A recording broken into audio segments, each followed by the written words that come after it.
விஜய் தற்போது வெளியில் வர முடியாத ஒரு சூழலில் இருக்கிறார். அதனால் அவருடைய ரசிகர்கள் அவருடைய தலைவரை ஆதரித்து பேசியவர்கள் கூட்டங்களுக்கு கொடியோடு சென்று கொடியசைத்திருக்கிறார்கள். அந்த அளவில் இதை பார்ப்பதா, அல்லது இன்றைக்கு பாரதிய ஜனதா எப்படியாவது விஜயை மிரட்டி தன்வசப்படுத்தி அதிமுக, பாரதிய ஜனதா, விஜய் மூவரும் சேர்ந்து மற்ற கட்சிகளோடு ஒரு கூட்டணி அமைக்கப்பட வேண்டும், திமுகவை இங்கு வீழ்த்தப்பட வேண்டும் என்கிற ஆர்எஸ்எஸ்னுடைய திட்டம் பாரதிய ஜனதா நடைமுறைப்படுத்த முயல்கிறது. அதற்கு விஜய் அவர்கள் வாய்ப்பு வழங்குவாரா, அல்லது விக்கிரவாண்டி மாநாட்டில் அவர் பேசியது போல், மதுரை மாநாட்டில் பேசியது போல், அல்லது இப்போ 5 மாவட்ட பரப்புரை பயணங்களில் பேசியது போல் பாரதிய ஜனதா என்பது கொள்கை எதிரியாகத்தான் வைத்து பார்ப்பாரா, அல்லது தன்னை காப்பாற்றிக் கொள்ள தன்னோடு வந்த கட்சியின் முன்னணி தலைவர்களை காப்பாற்றிக் கொள்வதற்கு அவர் கொள்கைகளை அனைத்தையும் அடகு வைத்து தான் வழக்குகளிலிருந்து தப்பித்தால் போதும், தன்னோடு இருப்பவர்கள் தப்பித்தால் போதும், இங்கு பாசிசமா பாயாசமா என்றெல்லாம் கேட்ட அவருடைய பேச்சு, அவருடைய தீர்மானங்கள், அவருடைய அறிக்கைகள், அவருடைய ட்வீட்டுகள் எல்லாம் என்ன ஆகும் என்பது நிச்சயமாக உலகளவில் மிகப்பெரிய கேள்விக்குள்ளாகும். மிகப்பெரிய கடுமையான விமர்சனத்துக்கு அவர் உள்ளாக்கப்படுவார்.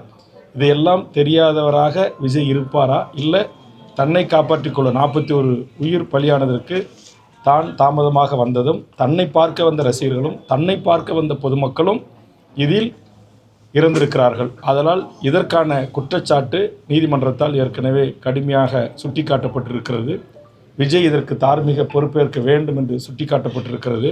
இப்படி ஒரு சூழலில் நேர்மையான மூத்த ஐபிஎஸ் அதிகாரி திரு அஸ்ராக் கார், நம்முடைய தருமபுரி மாவட்டத்தில் காவல் கண்காணிப்பாக இருந்தவர், லஞ்சம், லாவண்யம், ஊழல், சாதி மத பிரச்சனைகளில் ஈடுபடாத ஒருவர், அவருடைய தலைமையில் அமைக்கப்பட்டிருக்கிற எஸ்ஐடியினுடைய அறிக்கையின் அடிப்படையில் இப்போது கிடைக்கப்பட்டிருக்கிற ஆதாரங்கள், பத்திரிகை, மீடியாக்கள், கலாய்வுகள் கிடைக்கப்பட்டிருக்கிற ஆதாரங்களின் அடிப்படையில் நாம் வசமாக மாட்டிவிட்டோம், இதிலிருந்து தப்பிப்பது கடினம், அதனால் இந்தியாவை ஆண்டு கொண்டிருக்கிற மோடி அல்லது அமித்ஷாவிடம் சரண்டர் ஆனால் மட்டுமே தான் நாம் காப்பாற்றப்படுவோம் என்கிற நிலைக்கு தள்ளப்படுவாரா, இல்லை மக்களுக்காக, தன்னை நேசித்த ரசிகர்களுக்காக, தன்னை நேசித்த தமிழக மக்களுக்காக ஒருபோதும் நான் பாசிச பாரதிய ஜனதாவோடு, ஆர்எஸ்எஸ் கும்பலோடு நான் கைகோர்க்க மாட்டேன், தனித்து நின்று மக்களை சந்திப்பேன் என்று துணிந்து முடிவெடுக்கப் போகிறாரா?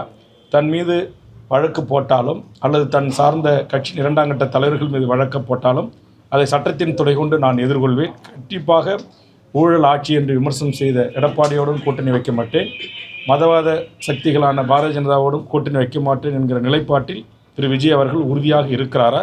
தன்னை காப்பாற்றிக் கொள்வதற்கு கொள்கைகளை அனைத்தையும், கோட்பாடுகளையும், லட்சியங்களையும் பாரதிய ஜனதாவிடம் அடகு வைப்பாரா என்பது காலம்தான் பதில் சொல்லும். காலம் பதில் சொல்லும்.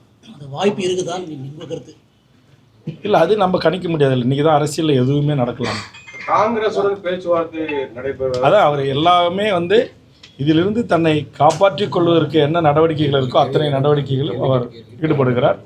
அதுதான் வெளிநாட்டில் இருந்த ராகுல் காந்தி அவர்கள் விஜயை தொடர்பு கொண்டு பேசியதும், அமித்ஷா அவர்கள் தொடர்பு கொண்டு பேசியதும், தற்போது நயினார் நாகேந்திரனிலிருந்து, அண்ணாமலையிலிருந்து, வானதி சீனிவாசிலிருந்து, நம்முடைய முன்னாள் ஆளுநர் தமிழிசை சவுந்தரராஜனிலிருந்து ஒட்டுமொத்த தமிழ்நாடு பிஜேபியும் அகில இந்திய பிஜேபியும் அவருக்கு ஆதரவாக பேசுவதோடு மட்டுமல்லாமல், இங்கே ஒக்கி புயல் வந்தது, வர்தா புயல் வந்தது, தானே புயல் வந்தது, மிகப்பெரிய இயற்கை சீற்றங்களுக்கு ஆளாகி தமிழகம் தவித்தது, எனது தமிழக மீனவர்கள் செத்து மடிந்தார்கள், கடல்களில் காப்பாற்றுவதற்கு வக்கில்லாத இந்திய அரசாங்கம் எப்படிப்பட்ட கடந்த காலங்களில் நிலைப்பாடுகளை எடுத்தது, நாம் கேட்ட இழப்பீட்டுத் தொகையை தர மறுத்தது, அப்போது குழுக்களை அனுப்புங்கள், பாதிக்கப்பட்ட பகுதிகளை பாருங்கள் என்று சொன்னோம், பார்க்க மறுத்தது. ஆனால் இன்றைக்கு விஜயை எப்படியாவது காப்பாற்றிவிட வேண்டும் என்பதற்காக 8 நாடாளுமன்ற உறுப்பினர்களை கொண்ட குழு ஹேமா மாலினி தலைமையில் ஓடோடி மறுநாளே வருகிறது என்று சொன்னால், ஆக இங்கே இயக்குனர் டைரக்டர் அமித்ஷா அதற்கு அவர் இயக்குகிறார், அவருடைய நாடாளுமன்ற உறுப்பினர்களும் அவருடைய கட்சியினுடைய தமிழ்நாட்டு தலைமைகளும் ஆளுமைகளும் நடித்து கொண்டிருக்கிறார்கள். அந்த நடிப்பிலும்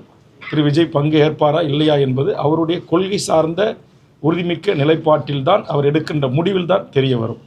செய்திகளை உடனுக்குடன் தெரிந்து கொள்ள கீழ்கண்ட கேபிள் மற்றும் டிடிஎச் நெட்வொர்க்குகளில் எம்நாடு செய்தி தொலைக்காட்சியை காணுங்கள். பாதகம் செய்பவரை கண்டால் நாம் பயம் கொள்ளலாகாது பாப்பா, மோதி மிதித்து விடு பாப்பா, அவர் முகத்தில் உமிழ்ந்து விடு பாப்பா. அண்மை செய்திகளை உடனுக்குடன் தெரிந்து கொள்ள இணைந்திருங்கள் எம்நாடு தொலைக்காட்சியுடன்.